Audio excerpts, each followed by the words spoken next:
Tuhan bersabda, "Aku akan perhatikan domba-dombaku, mengangkat seorang gembala sebagai pemimpin, dan aku Tuhan sendiri menjadi Allah mereka." Dalam nama Bapa dan Putra dan Roh Kudus. Amin. Kasih karunia dan damai sejahtera dari Allah Bapa dan Putranya Yesus Kristus besertamu. Dan bersamamu. Saudara-saudara yang terkasih, selamat sore. Sore. Hari ini bersama seluruh gereja kita memperingati Santo Carolus Borromeus. Pada usia 22 tahun, Carolus telah menjadi kardinal dan sekretaris Sri Paus. Ia telah meremajakan gereja dengan dinamikanya. Ia ikut menangani Konsili Trente. Memang ia tepat pada tempatnya. Sebagai uskup agung Milan, ia mengenal keuskupannya. Ketika wabah pes berjangkit, ia selalu siap di rumah sakit, maka ia menjadi pelindung para uskup. Mari kita syukuri anugerah Tuhan dalam diri Santo Carolus Borromeus yang menjadi teladan kita sebagai pengikut Yesus yang taat, yang setia menjalankan karya keselamatan.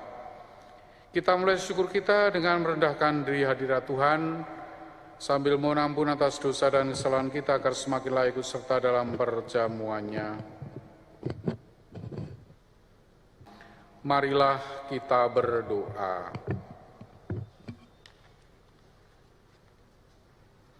Ya Allah, sumber segala pembaruan, kuatkanlah kiranya dalam umat-Mu semangat yang menjiwai uskup-Mu, Santo Carolus Borromeus. Semoga gereja-Mu selalu diperbarui dan semakin menyerupai Kristus, sehingga sanggup menampakkan wajah Kristus kepada dunia. Sebab Dialah Tuhan dan pengantara kami yang bersama Dikau dan Roh Kudus, hidup dan berkuasa Allah sepanjang segala masa. Amin. Inilah Yesus Kristus menurut Lukas. Dimuliakanlah Tuhan. Pada suatu ketika orang berduyun-duyun mengikuti Yesus dalam perjalanannya. Sambil berpaling, Yesus berkata kepada mereka, "Jika seorang datang kepadaku dan ia tidak membenci bapaknya, ibunya, istrinya, anak-anaknya, saudara-saudarinya, bahkan nyawanya sendiri, ia tidak dapat menjadi muridku. Barang siapa tidak memanggul salibnya dan mengikuti aku, ia tidak dapat menjadi muridku. Sebab siapakah di antaramu yang mau membangun sebuah menara, tidak duduk membuat anggaran belanja dahulu? Apakah uangnya cukup untuk menyelesaikan pekerjaan itu? Jangan-jangan sesudah meletakkan dasar ia tidak dapat menyelesaikannya. Lalu semua orang yang melihat itu akan mengejek dengan berkata, 'Orang itu mulai membangun tetapi tidak dapat menyelesaikan.' Atau raja manakah yang hendak berperang melawan raja lain tidak duduk mempertimbangkan dahulu apakah dengan 10.000 orang ia dapat melawan musuh yang datang menyerang dengan 20.000 orang? Jika tidak dapat, ia akan mengirim utusan selama musuh masih jauh untuk menanyakan syarat-syarat perdamaian. Demikianlah setiap orang di antaramu yang tidak melepaskan diri dari segala miliknya tidak dapat menjadi muridku." Demikianlah Injil Tuhan. Terpujilah Kristus.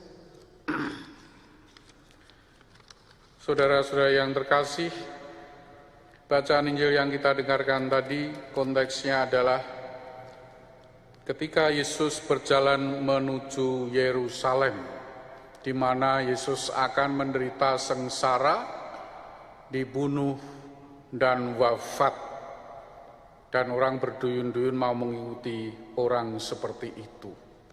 Terhadap orang-orang yang mengikuti Yesus, Yesus mengajak orang untuk berpikir secara serius. Mengikuti Yesus itu adalah sebuah komitmen yang tidak setengah-setengah, tidak mungkin akan bisa jalan kalau tidak bisa melepaskan dari ikatan-ikatan tidak mengorbankan apa yang mengikat dirinya, bahkan nyawanya sendiri.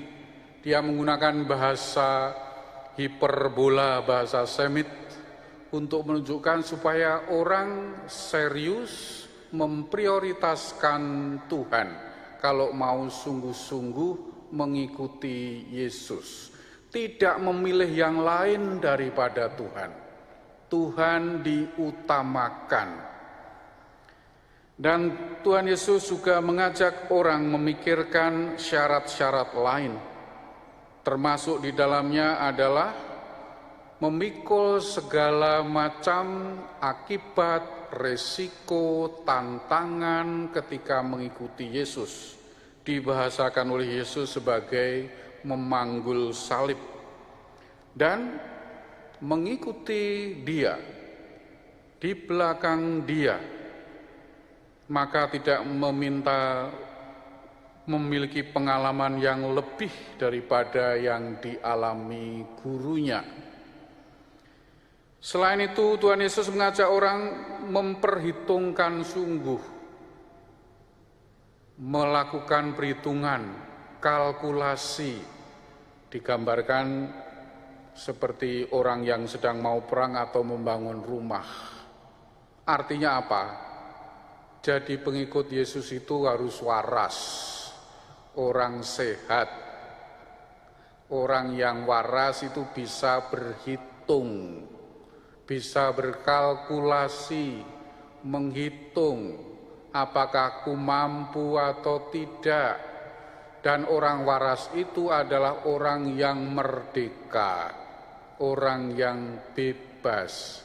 Mengikuti Yesus itu adalah menjawab undangan secara bebas, tidak ada paksaan.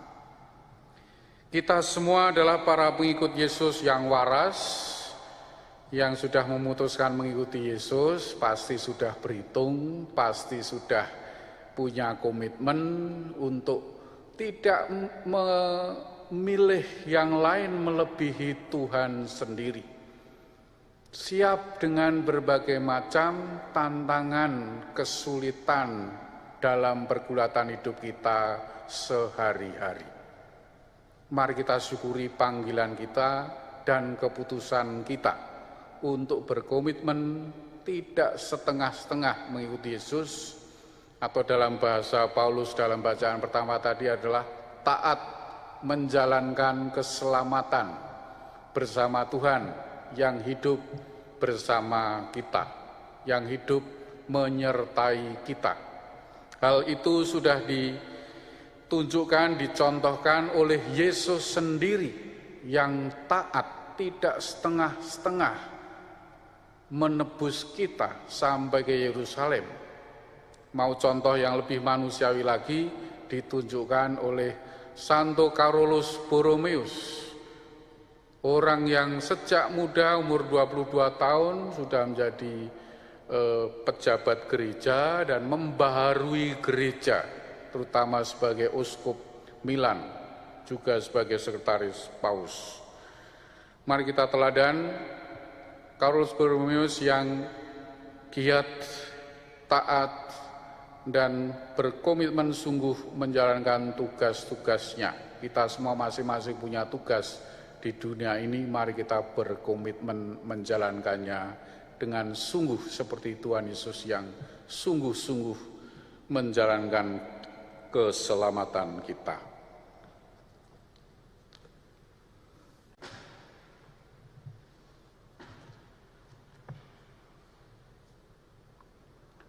Putra manusia datang bukan untuk dilayani, melainkan untuk melayani dan menyerahkan nyawanya sebagai tebusan manusia. Marilah berdoa. Bapa yang penuh kasih setia, kurnia cinta kasih-Mu telah kami sambut. Kuatkanlah kiranya semangat kami, agar kami pun setia dalam pengabdian dan berkobar-kobar dalam cinta kasih, seperti Uskup-Mu Santo Carolus Borromeus.